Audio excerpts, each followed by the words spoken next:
যে কথা বলছিলাম,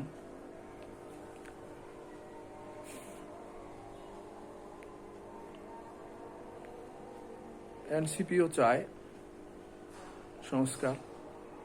মূলত ছাত্র গণ অভ্যুত্থানের পর একটি সংস্কার হওয়ার পরেই নির্বাচনের দাবিদার হয়ে ওঠে এই সংগঠনটি।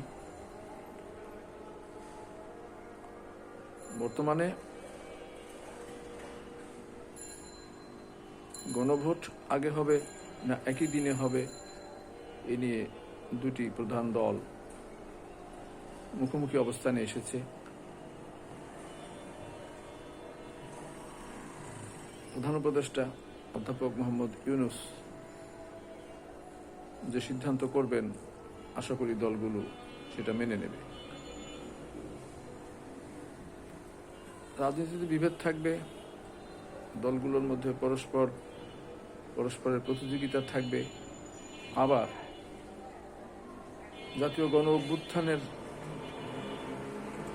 অংশীদার হিসাবে 31টি দলের মধ্যেই কিন্তু এক ধরনের সমঝোতা থাকা প্রয়োজন।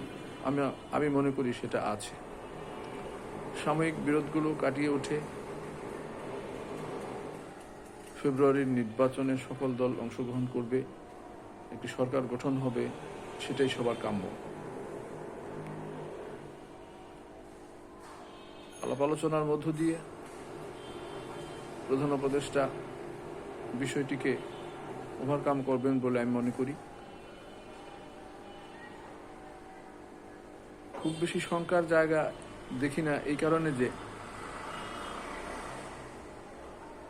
এই ধরনের বিরোধ, মতভিন্নতা আমরা বিগত কয়েক মাস ধরেই দেখে আসছি।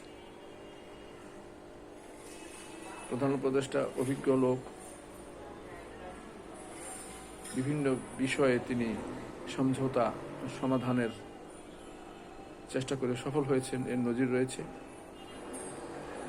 আমরা চাই বিষয়টি সুরাহা হয়ে অবিলম্বে জাতি একটি পথরেখা পাক। আজকের মতো এখানেই শেষ করছি। সবাইকে শুভেচ্ছা, আবারও ধন্যবাদ।